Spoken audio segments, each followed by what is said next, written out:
For most medievals, just getting through the day was a relentless struggle, trying to dodge dying either in battle or from some deadly disease. Being a peasant meant a routine of repetitive slog, usually farming the land or working in some capacity for the local lord. For the poor, food options were very limited and most of what they ate had to be homegrown or foraged. What little money there was would often be spent on bread, but even that became a problem when there was either a famine or a drought. So today we're gonna look at what cheap meals medieval peasants ate just to stay alive. Welcome to Medieval Madness.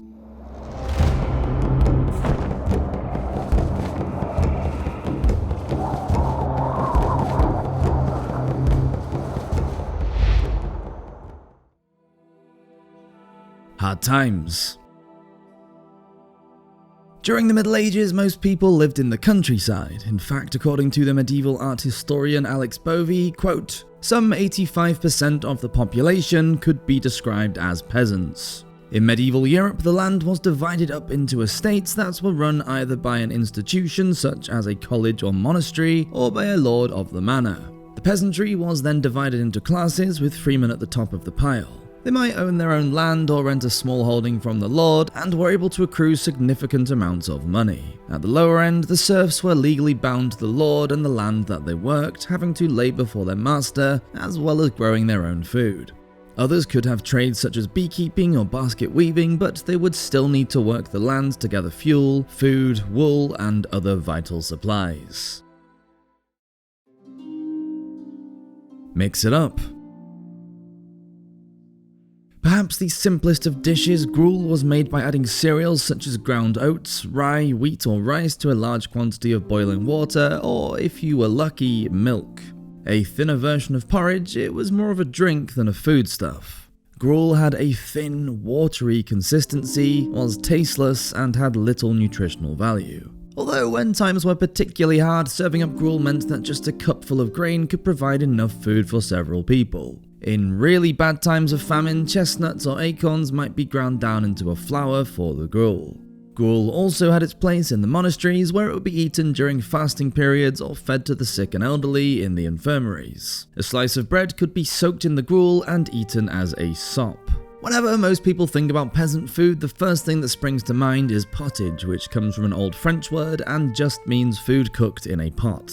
Essentially, it's a thick soup or stew made by boiling together vegetables, grains, and if you're lucky, meat or fish. This was a staple foodstuff from the 9th to the 17th centuries in Europe. It was a lot like our soups today, but pottage could be kept simmering over the fire for several days, and was perfect for taking a bit out and putting more in. Depending on the ingredients added, this meant that the dish was constantly changing. Anything grown on the land was perfect for a pottage, such as legumes, vegetables, squashes, grains and herbs for taste, making a staple for the peasant's diet. The form of curry is one of the earliest known cookery texts to be written in the English language. Penned by one of the master cooks of King Richard II and dating from the late 14th century, the collection of recipes includes several for pottage dishes. One required cabbages, minced onions, the white of leeks cut small, saffron and salt. Cabbage was a particularly useful vegetable for the poor, as it could be easily grown in cottage gardens and was a renewable food source. A few of the outer leaves could be gathered regularly while the head remained in the soil to carry on growing. Another recipe from the text requires turnips to be cut into squares. The leaves would have also been used as turnip tops were popular. As well as providing the diner with vitamins A and C, turnips were perfect for northern areas as they grow better in colder climates. Sometimes pottage would be thickened with egg yolks or breadcrumbs and made with cereals, shredded meat or kidneys, and were known by several names such as mortrue, eggadouce or brouette. A frumentary was a sweetened pottage made from wheat boiled in either cow's or almond milk, flavoured with sugar and spices and thickened with egg yolks. Another sweet pottage recipe called apple muse can be found in the Pottage Diver's manuscript, which means various pottages. It dates from sometime between the 1430s and 40s and recommends boiling apples, straining them into a pot, adding almond milk, honey, grated bread, saffron, sandalwood, and a little salt. Reboil that and, quote, see that you stir it well and serve forth. Either of these sweet recipes could be garnished with powder douse, a medieval spice combination of sugar, cinnamon, ginger and nutmeg for those who had the means. In France, pottage was also a common dish. One of the earliest French manuscripts for pottage recipes is La Viandière from around 1300. It's credited to a court cook named Televant and has 27 pages of different pottage lians or thickened pottages. The Parisian household book, dated from 1393, also has recipes for pottages under headings for either with or without spices and thickened or not thickened. Bread of life. Of course, everyone ate bread in the Middle Ages, whether rich or poor. It was, and still is, a staple food across the world. Most of the medieval farmers that grew grain could not afford to fill a field with the wheat that was necessary to make the light, white bread coveted by the wealthy. If something is rare and unattainable, then it is always going to be more desirable. And the type of bread that you ate indicated your place on the social ladder. Rye bread was particularly popular among the poor.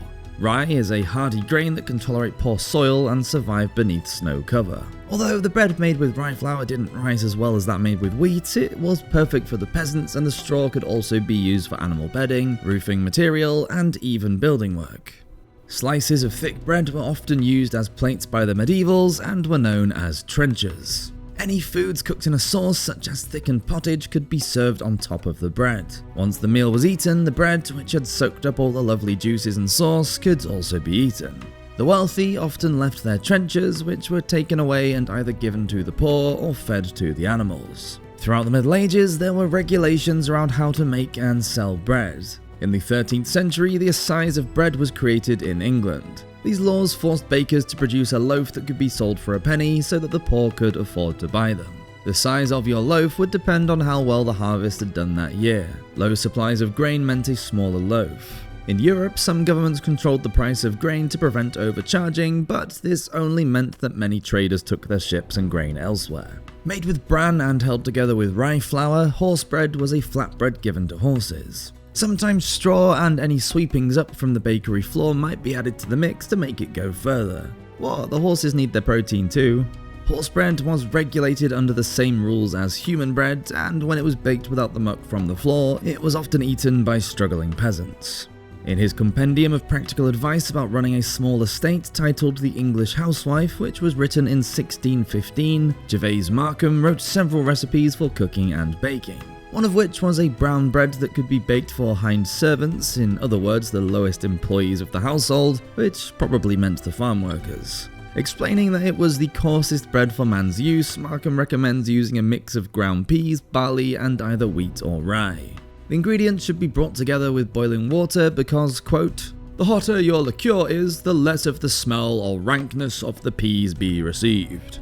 In a farm memorandum book written by Henry West in 1642, the gentleman farmer confirms that the solid, sour-tasting, pea-packed, brown, hearty bread was standard fare for rural peasants. In the Description of England, which clergyman William Harrison wrote in 1577, he openly describes brown bread as, quote, "the worst and weakest, and only fit for," quote, "servants, slaves, and the inferior kind of people to feed upon, because it is dry and brittle."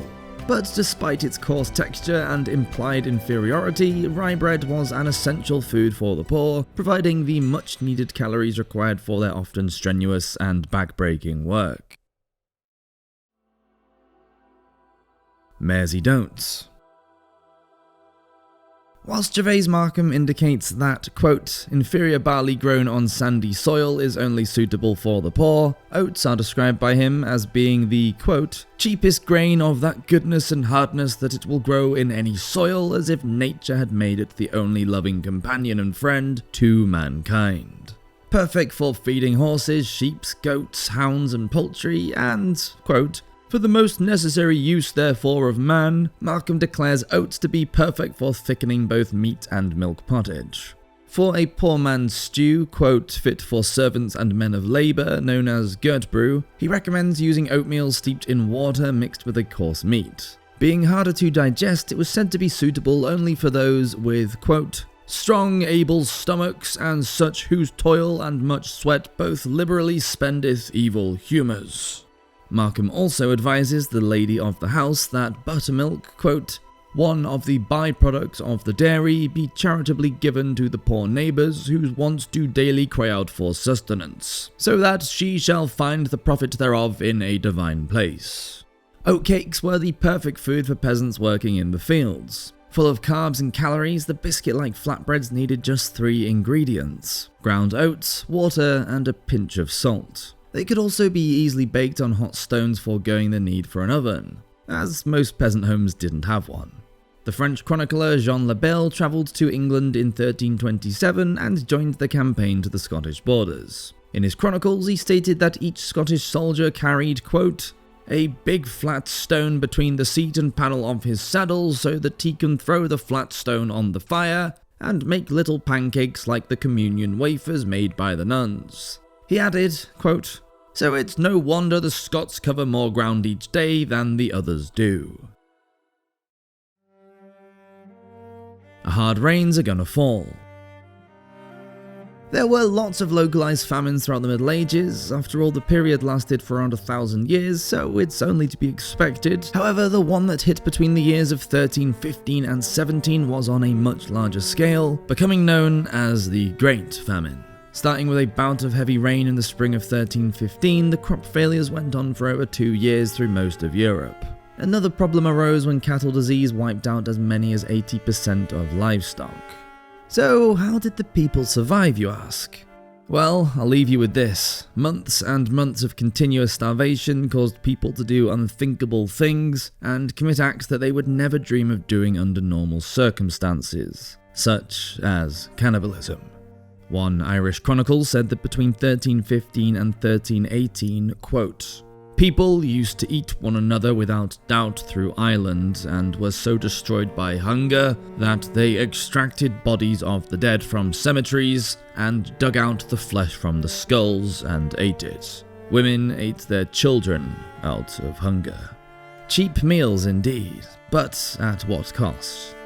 Thank you so much for watching this episode of Medieval Madness. Please do subscribe to the channel if you enjoyed it, as we do put out a couple videos like this every week. So until next time, hope everyone's doing well. Cheers!